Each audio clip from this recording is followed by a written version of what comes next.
Last time I was here, I gave an introduction to the book of James and went through James 1 and 2. Just want to recap some of the essential things about James, who is the author of the book of James. He is one of Jesus's earthly brothers. His father was Joseph and his mother was Mary. And so he was brought up by Jesus is his elderly, I suppose, step brother, because technically they didn't have the same parents, even though he was his brother. And he knew of Jesus's ministry. And it's quite clear from the Gospels that during Jesus's earthly ministry, James certainly did not believe that Jesus was the Messiah. None of Jesus's brothers actually believed in his ministry. He is absent from the cross as Jesus is crucified. The mother is there, but the brothers are absent. I suppose, to be fair to James, I mean, I would find it strange. I would find it difficult if Jesus was my elderly stepbrother. I mean, I'm supposed to be the most senior son of my parents, but this guy is, and there are rumors that he's illegitimate. And how did he come here anyway? Virgin birth. Do I really believe that? I think it would have been tough for James. But he didn't believe in Jesus. But then after Jesus rose from the dead, he actually has an appearance from the Lord and he comes to faith. And he became one of the three elders in the Jerusalem church. Three very eminent men. James, the brother of Jesus. John, who wrote John. And Peter. And they became the three elders of the Jerusalem church, which was technically the oldest and most senior church, and specifically orientated for Jewish people. I mean, if you're the only church in Jerusalem, being a fundamentally Jewish city, you're bound to have a Jewish flavor and minister to Jewish people, aren't you? So, because James's book is written specifically to people within his ministry remit, Jewish believers in Jerusalem, the rest of Israel and Galilee, it has a very, very unmistakably Jewish flavor because it's very locally rooted, even though it has consequences for all of us. James is one of the three elders. The Council of Jerusalem is chaired by those three. Paul is converting Gentiles. They don't have to be totally Torah observant. They have to do 4 things: eat meat without blood in it, not commit adultery, murder, and lying, stealing, and all the other things. Well, I mean, pretty very obvious things according to the 10 Commandments, with the extra addition of not having meat with blood in it. Don't know many churches who advise their people to take the blood out of their meat today. We fight battles as to whether we can drink beer or not, but everyone assumes we can have blood with our food.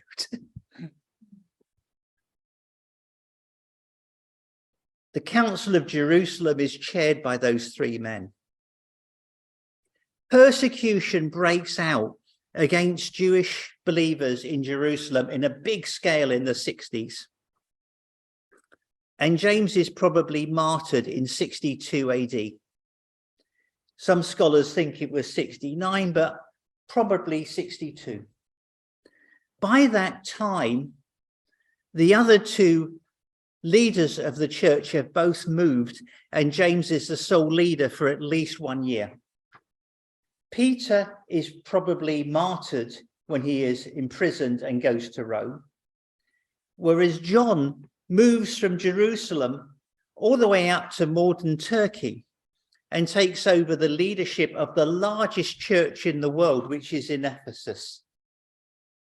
All of the booked churches mentioned in Revelation are daughter churches of the Ephesian church. They're all in the same area. The Ephesian church planted lots and lots of churches. It was huge.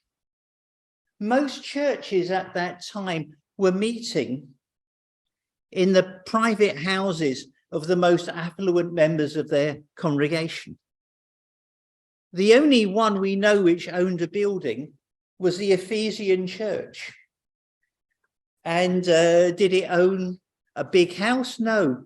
He actually bought the local sports stadium, the local amphitheatre, and worshipped there.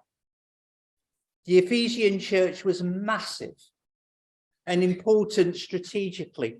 And so John became the pastor of the church in Ephesus. And he wrote the Gospel of John early on from Jerusalem, but he wrote 1, 2, and 3 John. 1, he was the leader of the church in Ephesus. And outside Ephesus in the bay, there is a labor colony, or there was a labor colony for political prisoners, which is called Patmos.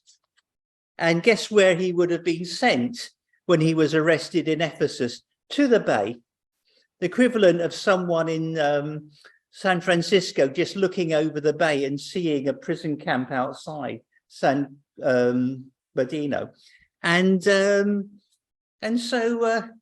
that's where he wrote Revelation. And then he was released.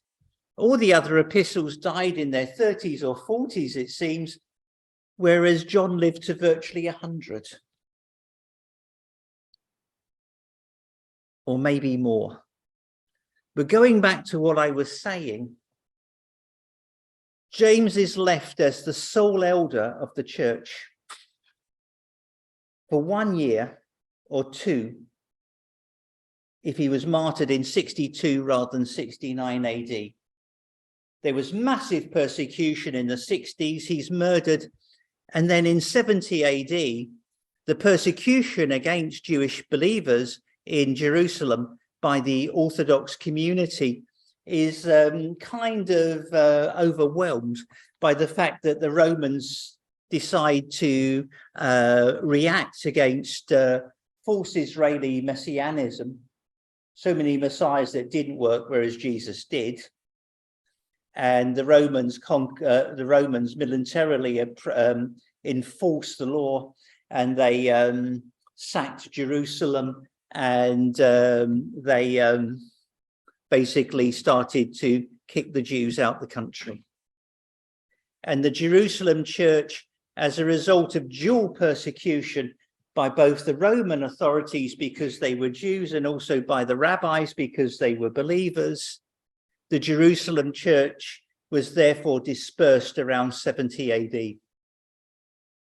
If you see this in context, and it's written while James is the sole leader of the church in all probability, but certainly before he died, you can see how James is actually preparing the Jerusalem church and other believers, but specifically Jewish believers, for upcoming persecution and trouble. They were entering more complicated, awkward, and difficult days, and he was preparing them for hard days ahead. If James has 2 flavors, I would say that it has a flavor of being very down to earth and practical for a church which is going to be facing persecution or difficulty. And I think that's true of us today. I think that these days are very, very end time-ish. I'm an historian as well as a retired missionary. And I would say that the 3 strongest candidates for the end times in the modern era, which is the era which I studied and researched, would be the Napoleonic Wars, World War II, and today. And it wasn't obviously, in retrospect, the previous 2. And maybe if you looked backwards, you would say, well, it couldn't have been the Napoleonic Wars and it couldn't have been World War II, even though Napoleon and Hitler looked at the time like very good candidates for the Antichrist. Because there wasn't a Jewish state in Israel. That stage had not been reached yet. The trouble with prophecy is you have to live it going forward and understand it going backwards. Maybe there's something else which has to happen and it hasn't happened yet, but because we're having to live it forward and understand it backwards, we don't see it yet.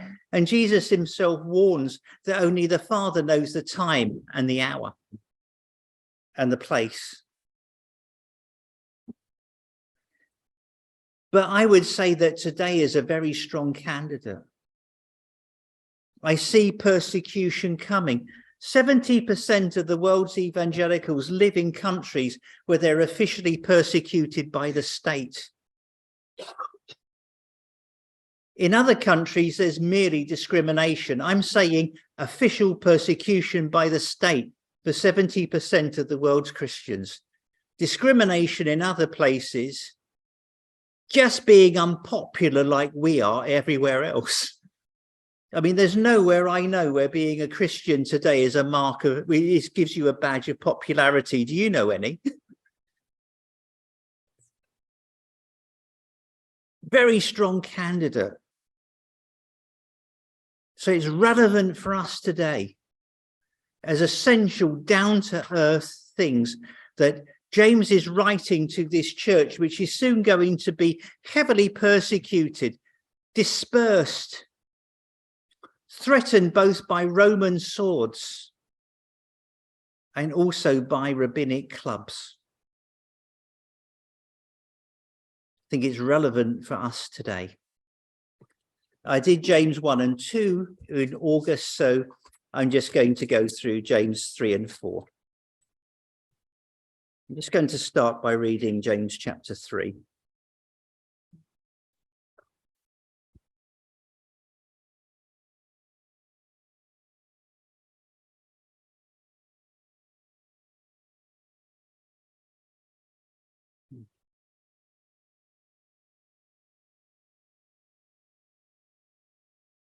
James 3.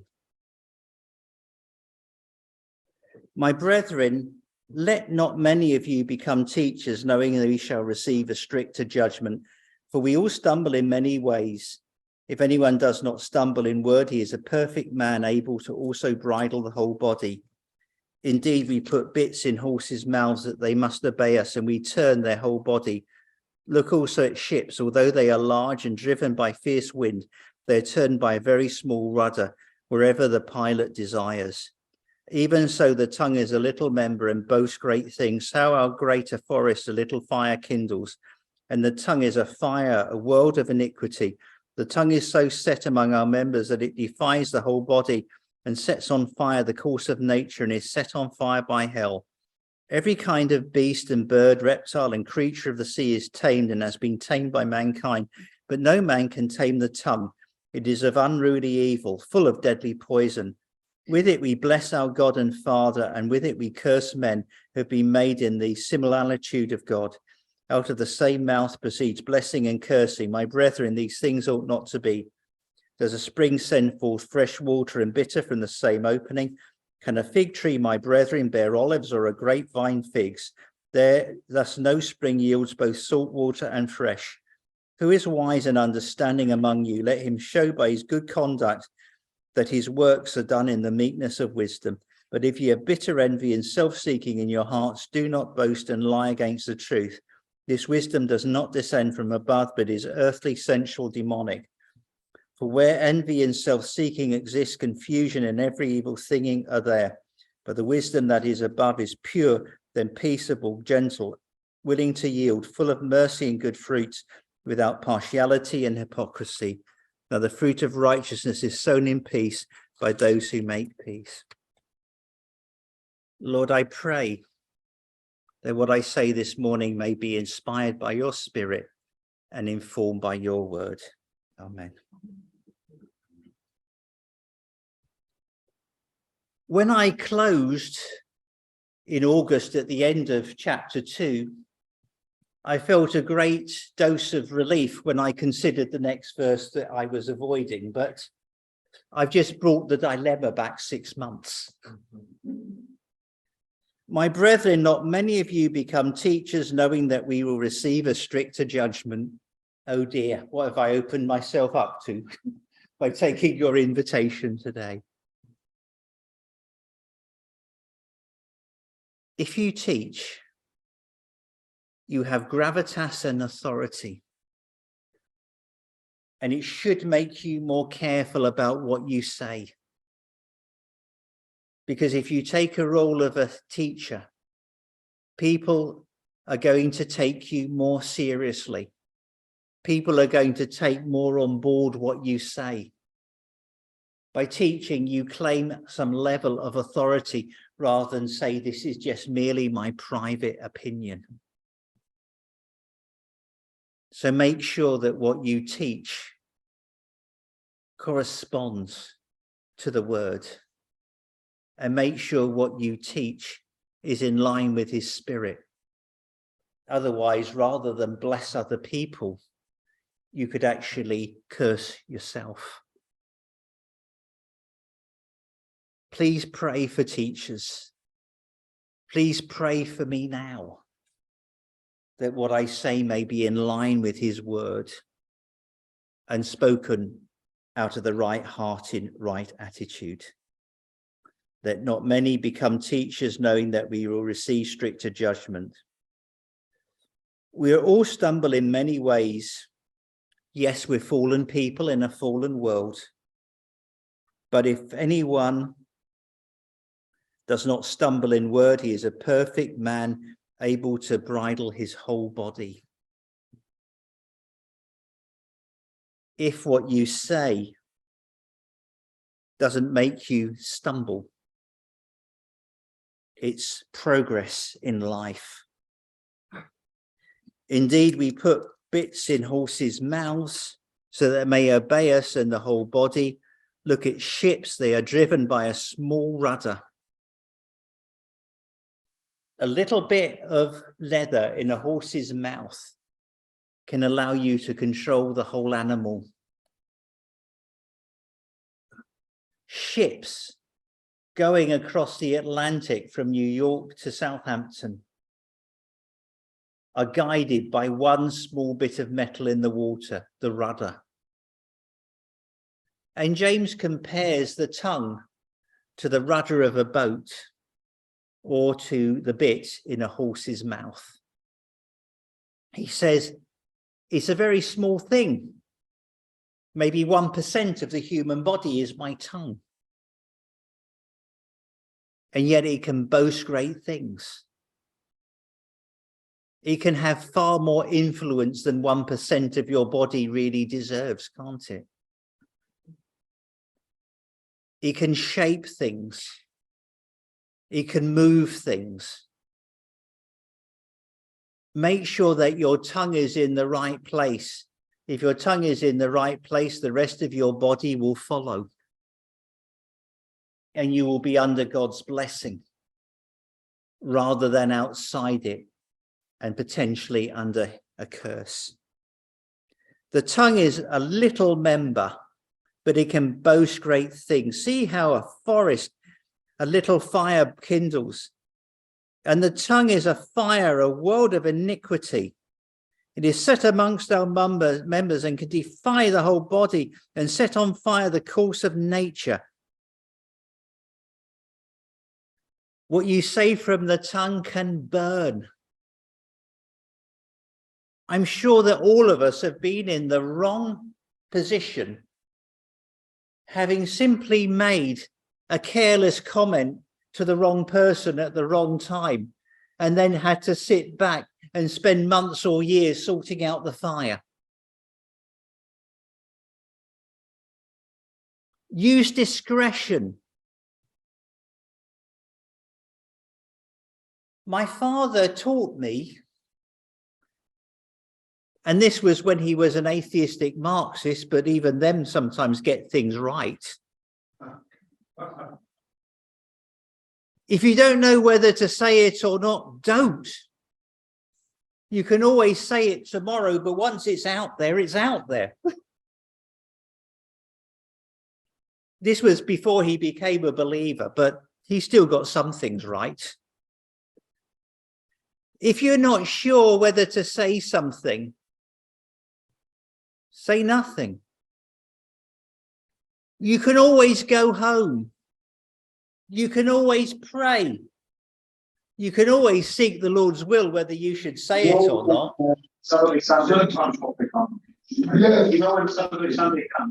And these days we have telephones. The next day, couldn't you? Be able to even call them that night in order to sort it out. If you're not sure whether to say something or not, my advice is don't. Pray, read the word, go home, let the temperature cool down. And if you really want to, well, we all have telephones, mobile or landlines, don't we? Can always say it that night. The tongue can be a fire, a world of iniquity. It can set on fire. James goes on, every kind of beast and reptile and creature of the sea has been tamed and is tamed by mankind. Like horses, like dogs. Don't think you quite get there with cats, do you? But I think that's why I think that's part of why I love them. They're so contrary. But no man can tame the tongue. It is unruly evil and full of deadly poison. We are fallen people in a fallen world. And because we are fallen people in a fallen world, I think that makes the default position of what we say with our tongue, if we don't think it through and we don't pray it through, bad rather than good. If you're fallen people in a fallen world, do you think the default position is what you say is right or what you say is wrong? Wrong. We have to go beyond the default position. Because of our extent of our fall as human beings, no one can tame the tongue in their own strength. It intuitively does the wrong thing. It is unruly, evil, and full of deadly poison. It just goes wrong and wrong and wrong. However, verse 9, with it we can bless our God and Father, but also curse men who are made in the image of God.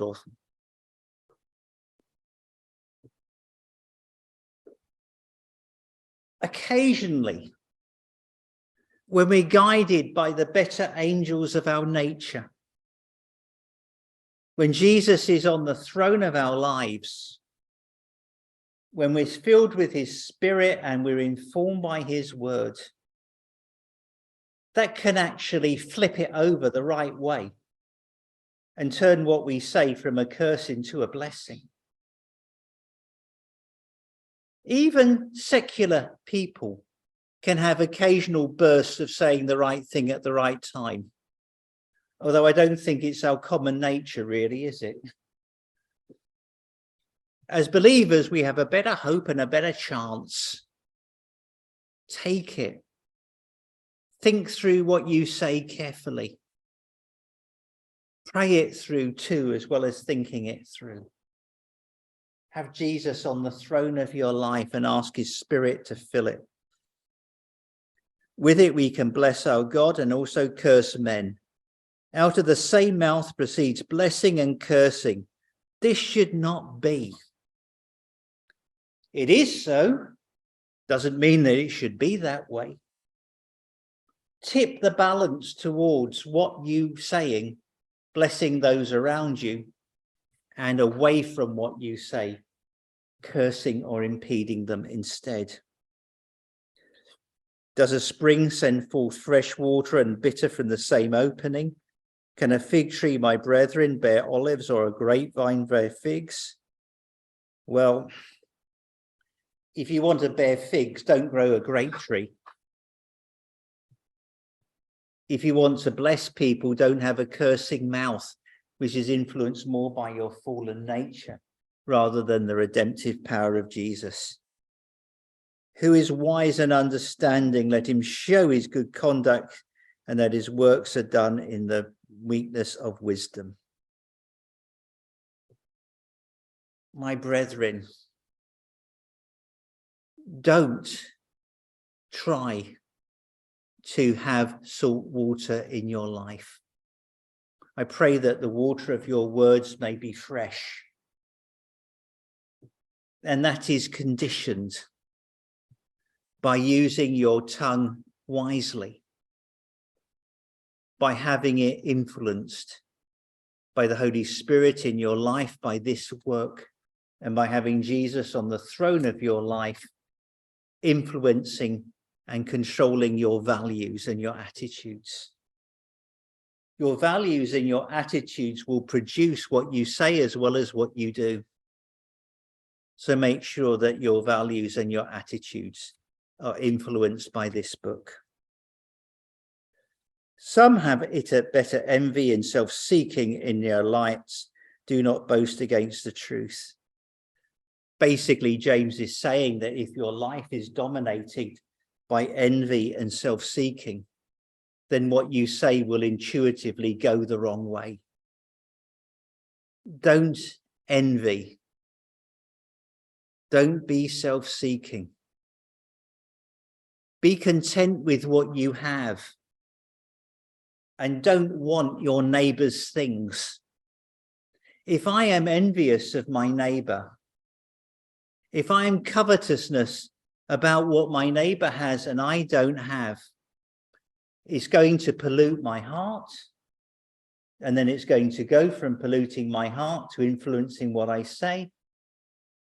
Given half a chance, I'm going to badmouth them, aren't I? Don't we badmouth people who we're envious towards? Don't a lot of discord start simply because we have envy against someone, and so we speak behind their back? We're annoyed because they have something that we should have. If they have something good, rather than want to grab it from them, whether mentally, spiritually, or even in reality, if my neighbour has something good, why can't the Lord, if I ask, and it's a legitimate thing for me to have, why can't the Lord give the same thing to me without taking it from the other person? I shouldn't be dominated by wanting to snatch what someone else has. If I see it and I think, oh, I could do with that, just ask the Lord to give you another one. I mean, he is the master of the universe. He's perfectly capable of manufacturing duplicates. Don't have bitter envy and self-seeking in your hearts. Do not boast and lie against the truth. This wisdom does not descend from above. It is earthly, sensual, and demonic. Envy can be earthly. It can be sensual. And it can even be demonic.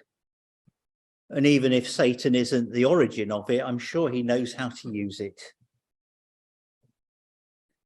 Where envy and self-seeking exist, confusing and every evil thing are there.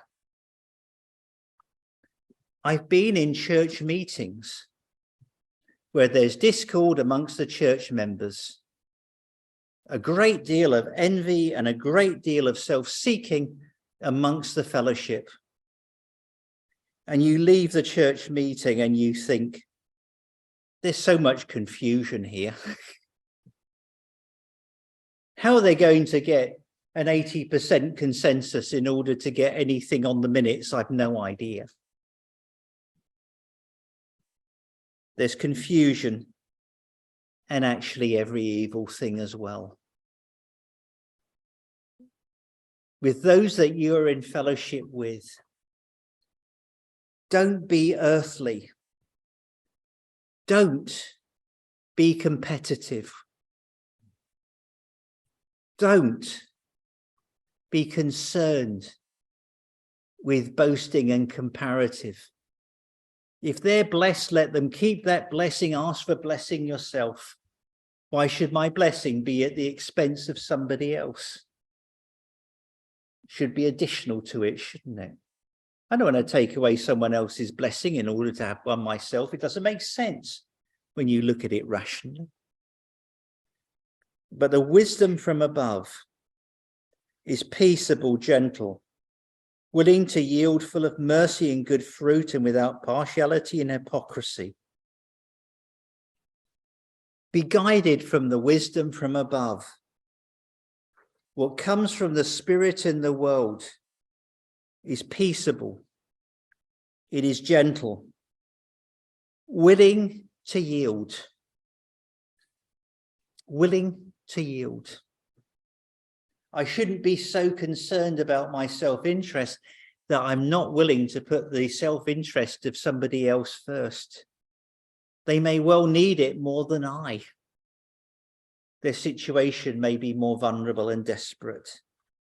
Be peaceable, gentle, willing to yield, particularly to the vulnerable and the poor, full of mercy and good fruit, without partiality. Don't form teams and get into battles, and without hypocrisy. It's not double-minded and it's not double-hearted. It comes from above. As I said at the beginning of the talk, James' epistle is in one way quite straightforward. There's nothing particularly abstract or intellectual or complicated about this. It's simply making simple things, which when you look at it through the Lord's eyes are actually quite obvious, bringing it down to earth on the ground. But for fallen people in the fallen world, even if they are saved, it still grates with our fallen nature, doesn't it? It still needs to be worked through before it's carried out. And my prayer for us is that we have the courage to do so, and that we may be transformed, and it may enrich our fellowship with all kinds of neighbours, both inside and outside the kingdom. I pray that we may truly be involved in our lives in building the kingdom rather than building our own empires.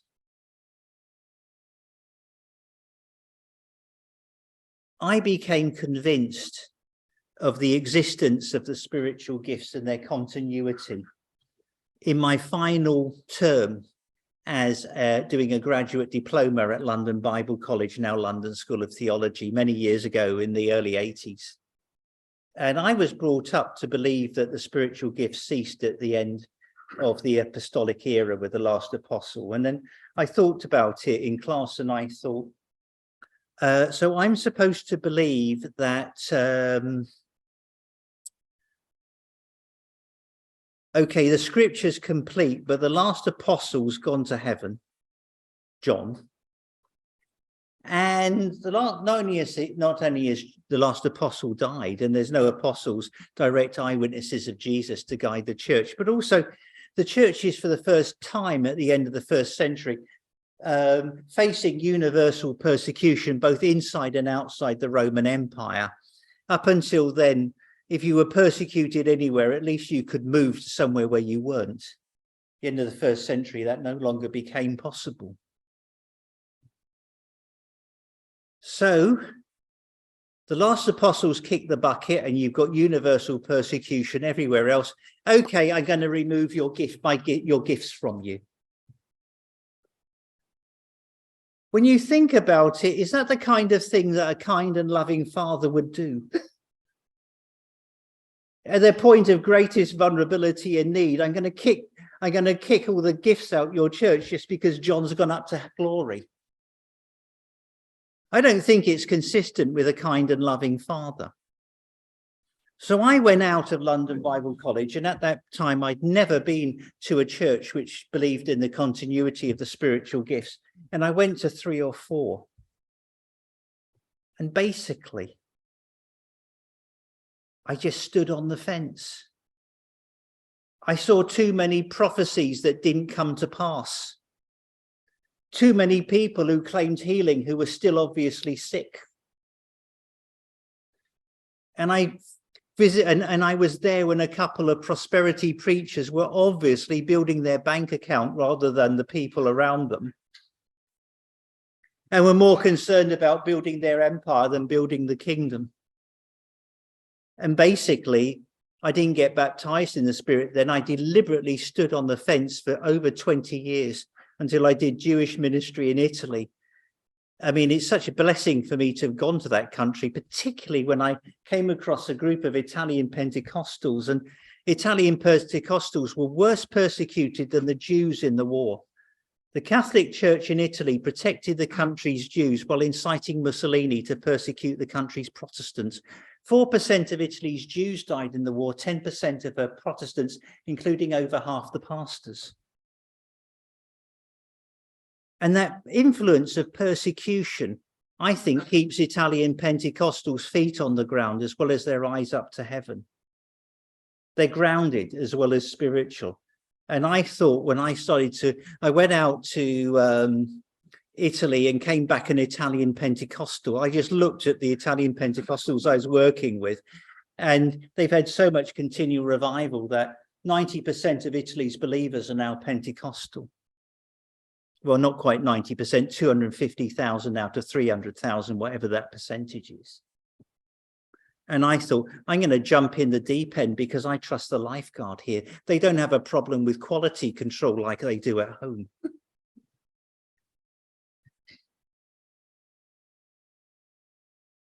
Don't build your empire, build the kingdom. And support the ministry of those who are building the kingdom rather than building the empire.